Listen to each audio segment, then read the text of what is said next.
Hello दोस्तों, आप सभी का स्वागत है आपके अपने चैनल में। तो आज मस्ती सीरीज के अंदर एक और शानदार वीडियो आ चुका है और ये बहुत ही शानदार वीडियो है जो कि है क्लास 10th का human I and the colourful world. ये बहुत ही इजी चैप्टर है, हम तो बोल रहे फिजिक्स का सबसे इजी चैप्टर है। ये बहुत ही मजा आने वाला है आज की वीडियो में आप सभी को, तो जरूर इस वीडियो को पूरा अंत तक देखिएगा। तो चलिए बिना टाइम वेस्ट करते हुए शुरू किया जाए। हाँ, तो चलिए स्टार्ट करते हैं दोस्तों इसके इंट्रोडक्शन के बारे में। तो इसका इंट्रोडक्शन आखिर ये चैप्टर कहना क्या चाहता है और किसके बारे में है ये चैप्टर आखिर। तो ये चैप्टर बहुत ही आसान हो रहा है, जैसे कि आपको टॉपिक ही से बता रहा होगा कि human I and the colourful world, यानी ये ह्यूमन आई के बारे में है। तो चलिए हम लोग शुरुआत करते हैं ह्यूमन आई के बारे में, और कलरफुल वर्ल्ड भी पढ़िएगा आगे जाकर, ठीक ना। ये भी बहुत ही बढ़िया टॉपिक है और बहुत ही इंटरेस्टिंग भी है, ठीक है।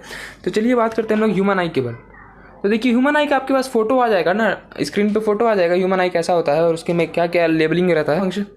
हाँ, तो हम उस सब का फंक्शन बता देंगे, क्या क्या पार्ट का क्या फंक्शन है, ठीक ना। तो चलिए देखिए स्टार्ट करते हैं। ह्यूमन आई देखिए क्या है। ह्यूमन आई अगर नहीं रहता तो हम लोग के पास मतलब हम बोल सकते हैं कि इस ब्यूटी मतलब नेचर का ब्यूटी देखने के लिए हम लोग के पास कुछ नहीं रहता। ये सबसे बोल सकते हैं कि बेहतरीन ऑप्टिकल इंस्ट्रूमेंट है हम लोग के शरीर में। ये बहुत ही मददगार है कुछ भी चीज़ को देखने के लिए, क्योंकि ये नहीं रहता तो लाइट का कोई महत्व ही नहीं रहता, क्योंकि लाइट अगर है भी तो उसका आँख के बिना उसका कोई यूज़ नहीं है, ठीक ना। तो आईज बहुत ही इंपॉर्टेंट फैक्टर है लाइट के यूज़ के लिए, ठीक है। और लाइट भी बहुत ज़रूरी है, अगर आई रहेगा और लाइट नहीं रहेगा तो तब भी इसका कोई फ़ायदा ही नहीं है आईज का, ठीक ना। तो इसीलिए दोनों अपने आप में एक रिलेशन में चलते हैं। तो ये आप समझिए, बहुत ही अच्छी तरीके से आपको पता होगा ये सब।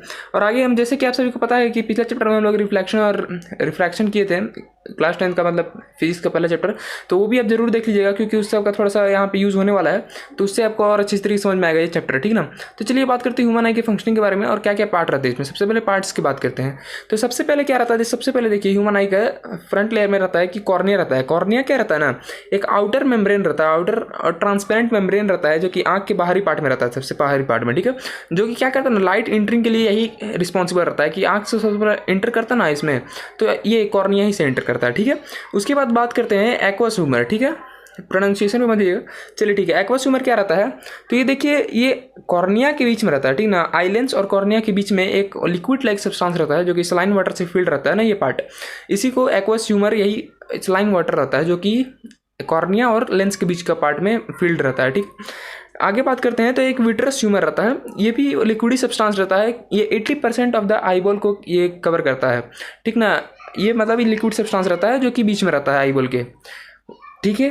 80% कवर करता है, ये याद रखिएगा। आइरिस देखिए, आइरिस बहुत ही जरूरी चीज़ है जो कि आपको समझना पड़ेगा। आइरिस होता क्या है, देखिए कलर जो कि हम लोग का डिपेंड करता है ना, आई का कलर कि किसी का बोलते हैं कि ज़्यादा काला है, किसी का भूरा है, किसी का ब्लू है, तो ये सब ब्राउन है किसी का। ये सब कैसे पता चलता है, तो ये सब कलर ऑफ आइरिस से पता चलता है। आइरिस जो कि है कलर बताता है आइस का, ठीक है। अब आइरिस के बीच में क्या रहता है, प्यूपिल रहता है। प्यूपिल एक जो पुतली बोलते होंगे आप लोग, सुने होंगे, तो वो बहुत ही जरूरी रहता है, वहीं से लाइट्स एंटर करता है असली तरीके से, ठीक ना। आप समझिए, वो लेंस उसी में रहता है प्यूपिल में, ठीक है। अब लेंस की बात करते हैं। लेंस क्या रहता है, हम लोग के आंख में डबल कॉन्वेक्स लेंस रहता है। आप लोग पढ़े होंगे फर्स्ट चैप्टर में, जो कि हम पढ़ाए हैं, जाके देख सकते हैं। कॉन्वेक्स लेंस रहता है, ठीक ना। Convex lens by convex lens रहता है, मतलब दोनों तरफ से कॉन्वेक्स लेंस रहता है। अगर हम इसका फिगर बनाना चाहें तो देखिए यहाँ पे फिगर कैसा आता है।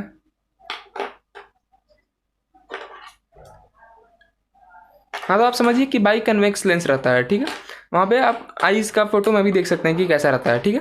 अब इसके बाद बात करते हैं आगे सिलेरी मसल का। सिलेरी मसल बहुत ही एक इंपॉर्टेंट फैक्टर है पावर ऑफ एकोमोडेशन के लिए, जो कि नेक्स्ट टॉपिक है हम लोग का, वो जरूर पढ़ेंगे। बहुत ही मजा आने, बहुत ही इंटरेस्टिंग टॉपिक है।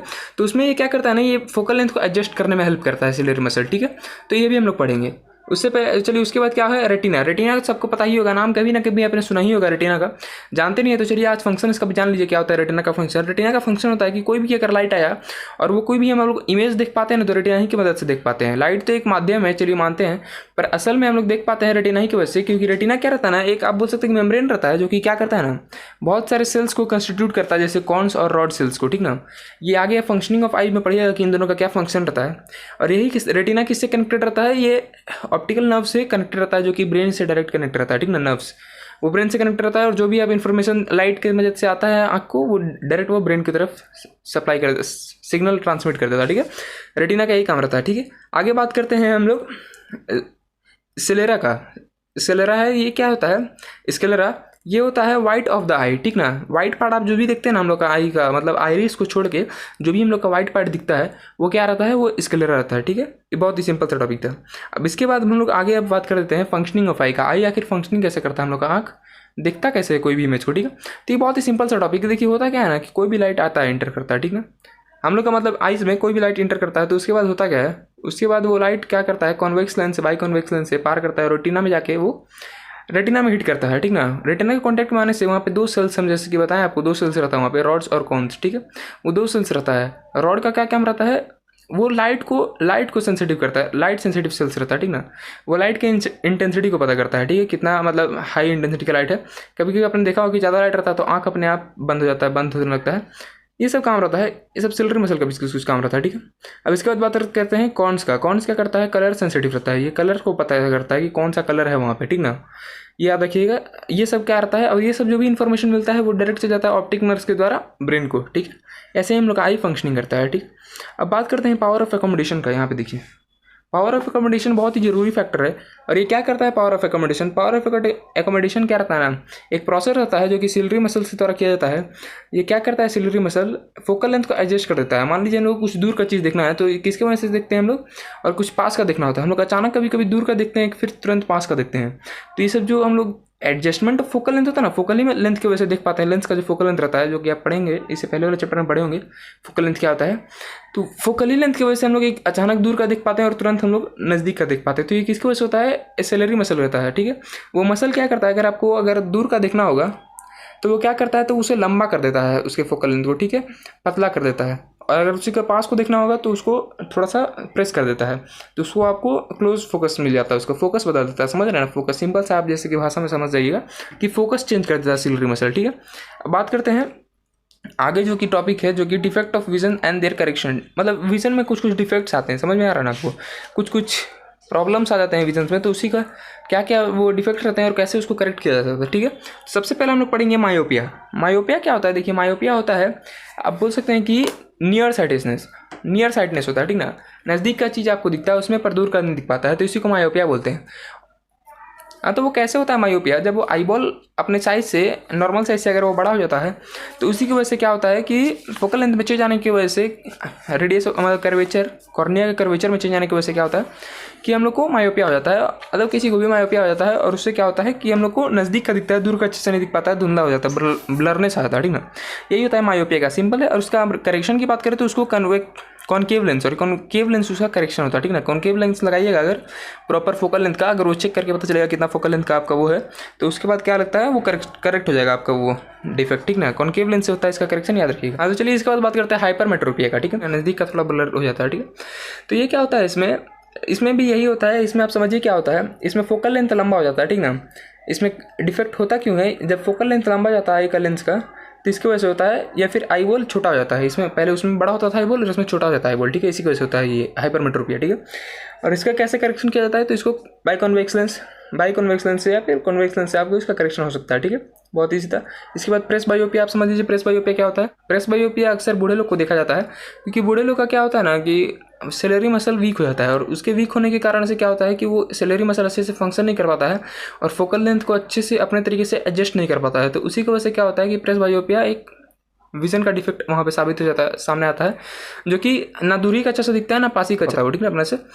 तो उसको क्या, उसका करेक्शन कैसे होगा, इस समझ लीजिए ना। प्रेस बायोपिया होता क्या है कि ना दूर का अच्छे से दिखेगा ना पास का अच्छे से दिखेगा, ठीक है, सेलरी मसल के डिफेक्ट की वजह से। ये अक्सर बूढ़े लोग को देखा जाता है। तो इसको कैसे होता है, बाईफोकल लेंस होता है, इसमें दोनों लेंस रहेगा, कॉन्केव लेंस भी रहेगा, कॉन्वेक्स लेंस भी रहेगा। बहुत को देखे होंगे यहाँ पर नीचे थोड़ा सा कर्व टाइप रहता है लेंस का, चश्मा आप देखे होंगे तो पता चल जाता है। वो नीचे एक अलग से बना जाता है, कॉन्केव लेंस रहता है नीचे सॉरी कॉन्वेक्स लेंस रहता है, ऊपर कॉन्केव लेंस रहता है। वो देखने से दो लेंस एक ही में रहता है, ठीक ना, मोटा मोटा चश्मा रहता है उसका, ठीक है। तो ये था प्रेस बायोपिया, और इसके साथ डिफेक्ट ऑफ विजन आपका खत्म हो चुका है, ठीक है। अब आगे के टॉपिक बात करते हैं। देखिए reflection of light through prism. Prism आप समझते हैं क्या होता है, प्रिज्म देखिए होता क्या है। प्रिज्म एक ग्लास, ट्रांसपेरेंट ग्लास होता है, ठीक ना। प्रिज्म आप समझने की कोशिश कीजिए कि होता क्या है। हाँ, तो देखिए प्रिज्म एक क्या होता है ना, ग्लास होता है, ऐसा कुछ इसका शेप रहता है, थोड़ा सा खराब बनेगा तो उसमें कोई दिक्कत की बात नहीं है, छोड़िए कुछ ज़्यादा ही खराब बन गया। पर आप समझ लीजिए क्या होता है प्रिज्म होता है कि एक ट्रांसपेरेंट ग्लास टाइप होता है। ये इसमें क्या रहता है, देखिए 3 रेक्टेंगुलर साइड रहता है, ठीक ना। यहाँ पे अगर होगा तो हम फोटो लगा देंगे प्रिज्म का। ये 3 रेक्टेंगुलर साइड होता है और 2 ट्रायंगुलर साइड रहता है। ये ट्रायंगुलर साइड देखिए, ये जो है ये ट्रायंगुलर साइड 2 रहता है, ठीक ना। हम लोग इसको ट्रायंगुलर साइड से खड़ा रखते हैं, ट्रायंगुलर साइड इसका नीचे रहेगा और रेक्टेंगुलर साइड इसका ऊपर रहता है ऐसे। ऐसे हम लोग इसको खड़ा करते हैं। प्रिज्म क्या होता है, एक ट्रांसपेरेंट ग्लास होता है जिसमें आप रिफ्रैक्शन को ऑब्जर्व कर सकते हैं। आगे हम लोग पढ़ेंगे कैसा स्पेक्ट्रम या फिर डिस्पर्सन होता है लाइट का इसी प्रिज्म से अगर लाइट पास होता है तो आप समझिए कि होता क्या है। तो इसमें एक एंगल डेविएशन होता है, एंगल ऑफ डेविएशन आप पढ़ना है और प्रिज्म का एंगल। तो देखिए ये जो एंगल होता है ना इसी को हम लोग बोलते हैं एंगल ऑफ प्रिज्म, ठीक है। यहाँ का जो एंगल होता है इसी को हम लोग बोलते हैं एंगल ऑफ प्रिज्म। और एंगल ऑफ डेविएशन कैसा होता है, देखिए एंगल ऑफ डेविएशन जो आप लोग पढ़ेंगे डी से होता है डिनोट। ये एंगल ऑफ प्रिज्म है, यहाँ से एक इंसिडेंट रे आया, ठीक है, ये ऐसे सीधे जाएगा, यहाँ से रिफ्रैक्शन हुआ पर ये रिफ्रैक्शन होकर सीधा गया और फिर यहाँ से फिर से एक बार रिफ्रैक्शन हुआ, ठीक नहीं, ये इंसिडेंट रे था, ये रिफ्रैक्टेड रे हो गया, ठीक है। यहाँ पे नॉर्मल था, यहाँ पे नॉर्मल आप समझिए। और ये क्या हुआ, देखिए असल में ये जाता, अगर ये रिफ्रैक्शन नहीं होता तो ये ऐसे जाता, ऐसे सीधा चल जाता ये, पर अब कहाँ से गया ये ऐसे, इसको भी पीछे से जोड़ दीजिए, ये वाला जो ये यहाँ पे ये एंगल बना ना, इन दोनों के जो बीच का एंगल बना इसी को बोलते हैं एंगल ऑफ डेविएशन, ठीक है। देखिए ये असल में जाना था तो इसको ऐसे जाना था, ये इसका पाथ था असली पाथ, और ये भी इसका पाथ अगर सीधा कीजिएगा तो ऐसे बनेगा, ठीक है, ये इसका पाथ है। और इन दोनों के बीच का जो कितना एंगल डेविएट करके ये ऐसे हुआ, यहाँ पे देखिए ये ऐसे सीधा जा रहा था और कितना एंगल डेविएट हुआ कि ये इस साइड का रिफ्रैक्शन इतना डिग्री डेविएट हुआ, तो वही डेविएशन बताता है। ये सिंपल सा एंगल ऑफ डेविएशन था, ठीक ना, ज़्यादा कुछ हार्ड है नहीं इसमें। तो चलिए आगे बात करते हैं क्या है। देखिए dispersion of white light by a glass prism. अब आ गया बात यहाँ पे ग्लास प्रिज्म का। अब प्रिज्म की बात होगा थोड़ा सा। डिस्पर्सन क्या होता है, देखिए डिस्पर्सन एक फिनोमेना है, सिंपल सा फिनोमेना है। ये क्या होता है ना, व्हाइट लाइट क्या होता है, स्प्लिट हो जाता है, मतलब स्प्लिट होकर 7 कलर्स में आ जाता है, ठीक ना, रेनबो जैसे देखे होंगे आप लोग, क्या होता है 7 कलर्स रहता है। तो क्या ही वही होता है यहाँ पे भी डिस्पर्सन में, क्या होता है कि व्हाइट लाइट स्प्लिट होकर 7 कलर्स में वो ट्रांसफॉर्म हो जाता है और इसी को हम लोग बोलते हैं प्रोसेस, इसी प्रोसेस को बोलते हैं हम लोग डिस्पर्सन, ठीक है। और जो 7 कलर्स दिखता है हम लोग को व्हाइट लाइट का 7 कलर्स, इसी को हम लोग क्या बोलते हैं, स्पेक्ट्रम बोलते हैं। आप समझिए, याद रखिएगा ये सब वर्ड। बात करते हैं, एक न्यूटन ने क्या किया था, recombination of spectrum white light दिया था न्यूटन का, एक आइजैक न्यूटन ने एक एक्सपेरिमेंट परफॉर्म किया था।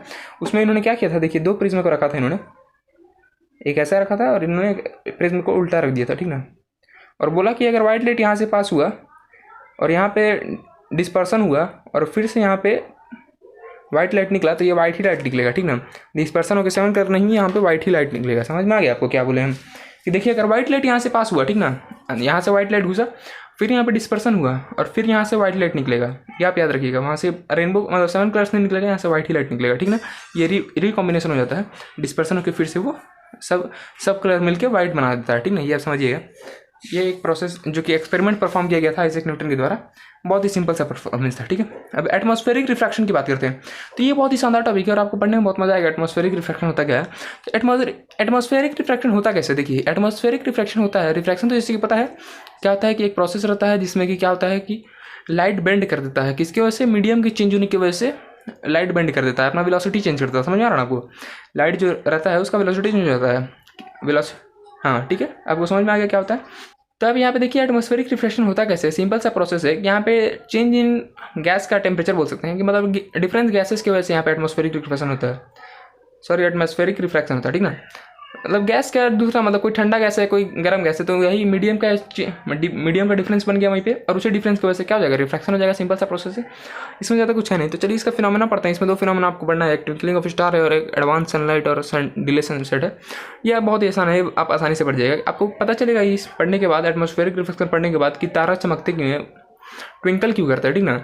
अब इसके बाद ही आपको समझ में आ जाएगा क्यों ट्विंकल करते हैं। देखिए जो स्टार रहता है, स्टार का अगर हम डायग्राम बनाए तो देखिए स्टार क्या रहता है, यहाँ पे स्टार है, एक स्टार है यहाँ पे, ठीक ना, यहाँ पे एक ऑब्जर्वर है, कोई भी आँख बना दीजिए यहाँ पे, ठीक है, ये आइज है, ठीक ना, यहाँ पे आँख है, यहाँ पे कोई स्टार है, ठीक है। स्टार यहाँ पे असल में कैसे आएगा, यहाँ पे अगर आना रहेगा तो यहाँ पे आपको सीधा आएगा, सीधा यहाँ पे आँख को आया, ठीक है। पर क्यों यहाँ पे सीधा नहीं आएगा, अगर वो आएगा ना तो यहाँ पे रिफ्रैक्शन होकर ये थोड़ा सा बेंड कर जाएगा। देखिए यहाँ पे थोड़ा सा ऐसे इस साइड आ जाएगा, और बेंडिंग की ही वजह से क्या होता है, क्योंकि बहुत सारे एटमॉस्फेरिक रिफ्रैक्शन है। चलिए आपको अच्छे से बना के दिखाते हैं। यहाँ पे आइज है, ठीक है, तो आप समझिए कि लाइट को आना चाहिए था सीधा, ऐसे एकदम सीधा स्ट्रेट आना चाहिए था, ठीक है, स्ट्रेट आना चाहिए था, पर वो क्या करेगा ना, थोड़ा सा बेंड करके आएगा, बेंड करके, ठीक है। अब यही बेंड क्यों हुआ, एटमॉस्फेरिक रिफ्रैक्शन के थ्रू बेंड हुआ।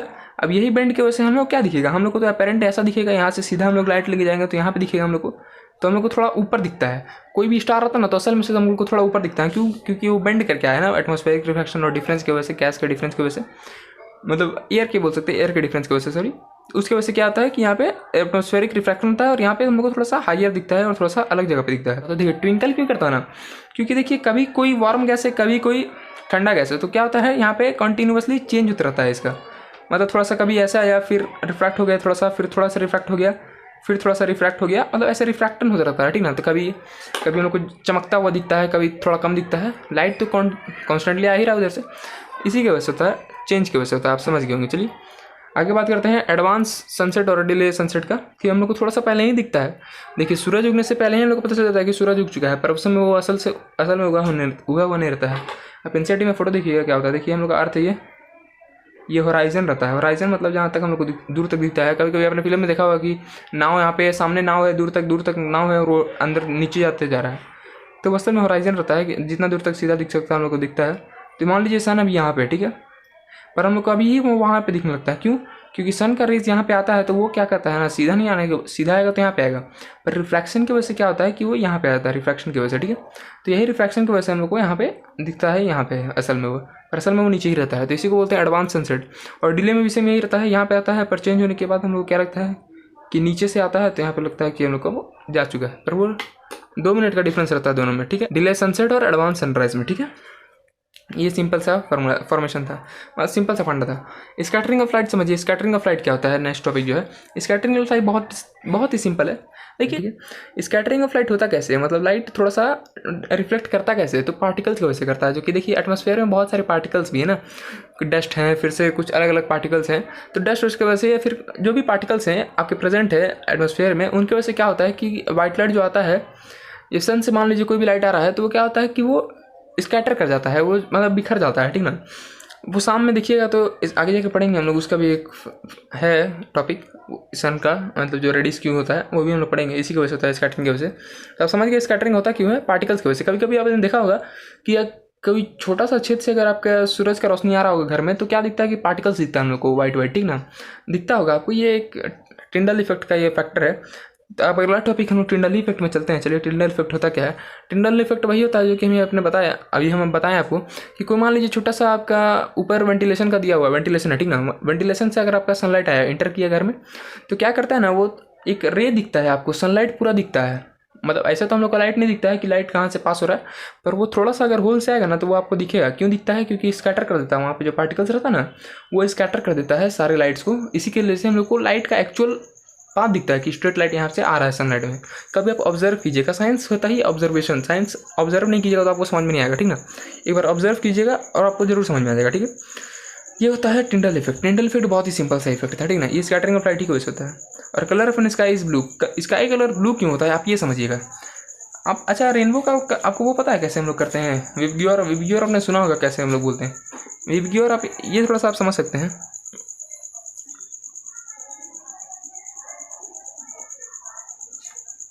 ये विबग्योर रहता है, विबग्योर रहता है मतलब violet, indigo, blue, green, yellow, orange, red, ऐसा रहता है ना, विबग्योर बोलते हैं हम लोग। तो ये यही होता है ना। इसकी वजह से आप आगे पढ़िएगा कि स्काई का कलर ब्लू क्यों होता है, ठीक ना। अभी इसी से पढ़िएगा विबग्योर से। देखिए होता क्या ना, इसमें भी स्कैटरिंग ही रहता है। वाइट लाइट, इसमें वाइट लाइट जो सन से आता है, वाइट लाइट वो क्या करता है, स्कैटर इसमें भी करता है। मतलब जो देखिए ज़्यादा वेवलेंथ करेगा ना, आप पढ़ेंगे आगे जाके, रेड का सबसे ज़्यादा वेवलेंथ होता है, ठीक ना, और ब्लू का सबसे कम होता है, सॉरी वायलेट का सबसे कम रहता है, ठीक है। रेड का सबसे ज़्यादा वेवलेंथ रहता है। और वेवलेंथ क्या रहता है पता ना आप लोग को, लेंथ ऑफ एन वेव, जहाँ पे रिपीट करता है वो वेवलेंथ आपको पता होगा क्या होता है, अपने क्लास 9th में पढ़ा होगा। देखिए एक वेव होता है, एक वेव ऐसे अगर जा रहा है तो ये हम आपको एक वेवलेंथ बोलते हैं। ये वेव का पूरा एक लेंथ होता है, तो ये हो गया वेवलेंथ आपका पूरा। तो वेवलेंथ क्या होता है ना, रेड का सबसे ज़्यादा होता है और ब्लू का सबसे कम होता है, ठीक है। तो देखिए स्कैटरिंग जो फाइन पार्टिकल्स रहते हैं एटमॉस्फेयर में, वो सबसे ज़्यादा स्मॉल जो वेवलेंथ करते हैं ना उन्हें बहुत ईजिली स्कैटर कर सकते हैं, ठीक ना। पर जो ज़्यादा हाई वेवलेंथ करते हैं उन्हें स्कैटर करना उन्हें बहुत मुश्किल होता है फाइन पार्टिकल्स के लिए, ठीक है। तो इसी वजह से क्या होता है, जो कि व्हाइट लाइट आता है, व्हाइट लाइट जो हम लोग को कंसिस्ट करता है, जो कि 7 कलर्स को कंसिस्ट करता है व्हाइट लाइट, वो क्या करता है, जैसे ही हम लोग एटमॉस्फेयर में आता है तो वो स्कैटर करने लगता है, ठीक ना। और सबसे पहले स्कैटर कैसे करेगा, कौन करेगा, जैसे कि हमने बताया जो सबसे कम वेवलेंथ वाला रहेगा वही सबसे पहले स्कैटर करेगा। तो यहाँ पे सबसे कम वेवलेंथ वाला सबसे पहले वायलेट होगा, इंडिगो होगा, ब्लू होगा। यही तीनों जो फर्स्ट के 3 हैं विब यही सबसे जो ज़्यादा कम वेवलेंथ के हैं, ठीक है। तो इन तीनों का आप देखिएगा तो मोटा मोटी आप समझ सकते हैं ना कि तीनों मिला के ब्लू ही टाइप बनाता है, ब्लू ही कलर टाइप बनाता है। तो यही सिंपल सा फैक्ट है कि हम लोग का स्काई कलर ब्लू ही रहता है, क्योंकि तीनों सबसे इजीली स्कैटर हो सकते हैं और यही तीनों मिलके क्या बनाते हैं, ब्लू बनाते हैं। बनाते नहीं है पर दिखते ब्लू ही टाइप है। इन तीनों का ब्लू ही टाइप कलर रहता है, ठीक ना। कोई डार्क है, कोई नॉर्मल है। समझ गए। इसी की वजह से हम लोग का स्काई कलर ब्लू रहता है। और रेड देखिए, रेड बहुत ही कम स्कैटर करता है। जैसे कि जब देखिएगा फॉग सीजन में जब बहुत ज़्यादा फॉग होता है, मतलब धुंध रहता है रोड पे, तो क्या होता है ना, अच्छा डेंजर का साइन रेड क्यों रहता है, ये आपने कभी सोचा है? इसीलिए रहता है क्योंकि दूर से वो पता चल जाता है, और ब्लू रहेगा तो वो नहीं पता चलेगा दूर से, क्योंकि उसका वेवलेंथ छोटा है, वो स्कैटर कर देगा। इसलिए रेड हम लोग रखते हैं डेंजर का साइन, ठीक है, ये आप समझ गए होंगे। चलिए अब बात करते हैं, देखिए colour of a sun at sunrise and sunset. ये तो सबसे सिंपल है, अब उतना समझ गया तो आप ये भी समझ गए होंगे क्यों होता है सनराइज और सनसेट, ठीक है। देखिए देखिए अब इसमें थोड़ा सा आपको अलग चीज़ सोचना पड़ेगा, इसमें डिस्टेंस का बात आता है, ठीक ना। देखिए कलर ऑफ सनराइज और सनसेट में अब आप देखे होंगे कि ब्लू तो दिखता नहीं उस समय तो ऑरेंज टाइप दिखता है। तो वो बताते हैं कि ऑरेंज टाइप क्यों दिखता है। देखिए वायलेट इंडिगो ब्लू, देखिए दोपहर का समय रहता है ना, तो वो देखिए सन और अर्थ का डिस्टेंस बहुत ही कम रहता है दोपहर के समय में, सन और अर्थ का डिस्टेंस कम रहता है। तो इसकी वजह से क्या होता है कि शुरुआत ही में वायलेट इंडिगो ब्लू स्कैटर कर देता है, ठीक है। और ग्रीन इसके बाद जितना भी रहता है वो अक्सर बोल सकते हैं कि मोटा मोटी हम लोग के पास पहुंच जाता है, ठीक है। पर शाम का बात रहता है, शाम या फिर सुबह का, तो सबसे लंबा डिस्टेंस रहता है सूरज और अर्थ के बीच में। जैसे कि हॉराइजन बोले ना, देखिए यहाँ पे सबसे ऊपर, क्योंकि नून मतलब दोपहर के समय पे तो यहाँ पे टॉप पे रहता है ना हम लोग का, अर्थ के माथा के ऊपर अपना सूरज। और देखिएगा तो शैडो भी सबसे लंबा कब बनता है, शाम और सुबह में बनता है, ठीक है। तो इसलिए सूरज सबसे दूर रहता है उसी समय, सुबह और शाम में। तो उसमें क्या होता है कि व्हाइट लाइट जैसे ही आता है ना, इंटर में करता है ना आपका अर्थ में, तो उससे पहले ही ये जो 3 कलर है, विब जो कलर है, ये पहले ही स्कैटर हो चुके रहते हैं, ठीक ना। ये पहले ही एटमॉस्फेयर में फैल चुके रहते हैं। तो इसमें आपका ज़्यादा कोई फर्क नहीं पड़ता है। असली स्कैटर जब होते हैं, जब हम लोग के पास आता है असली स्कैटर एटमॉस्फेयर में, ये ग्रीन येलो ऑरेंज टाइप होते हैं, ठीक ना। ये येलो ऑरेंज स्कैटर उस समय असल मायने में होते हैं, क्योंकि वो सबसे दूर रहता है डिस्टेंस सूरज और अर्थ का।